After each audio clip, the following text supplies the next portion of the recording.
Here's a question. What's the difference between a Democrat and a Republican? It sounds like the opening line to a bad joke, but it's an important question.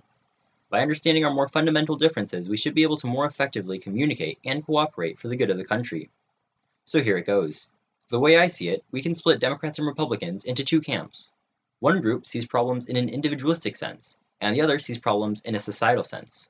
It isn't hard to guess which party belongs to which camp. A Republican can see a problem and will say that the root of the issue is caused by an individual's personal choices. A Democrat would see the same problem and say, with the same level of certainty, that it was societal issues that brought about the problem. A good example of this would be a gender wage gap.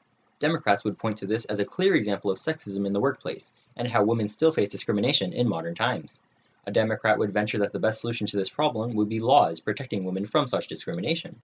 This would be a significant step towards solving the societal problem and achieving equality. On the other hand, a Republican would see a wage gap as a direct result of personal choices. Women would choose to go into lower paying fields or not be ambitious enough to ask for promotions, which is why they might make less money overall.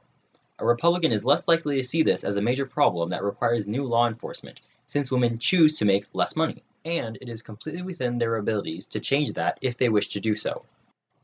Another example would be welfare for the poor.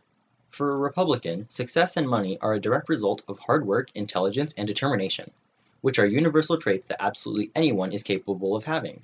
It then follows that someone living in poverty is living with the consequences brought about by one's own actions. If the government passes out an exuberant amount of welfare to the poor, then the government would only be enabling unhealthy choices.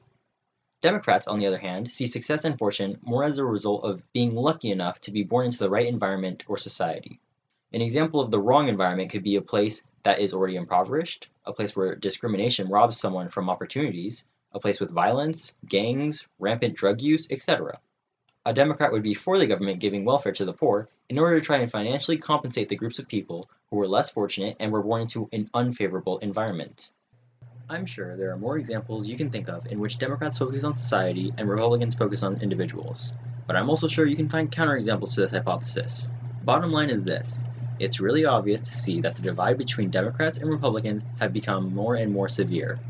So hopefully, if you and a member of the other party ever start a friendly debate, you will remember this talk and are able to consider the issue through a different set of eyes. That way, even if you still disagree, at least we're all on the same page and can have a semi-productive dialogue.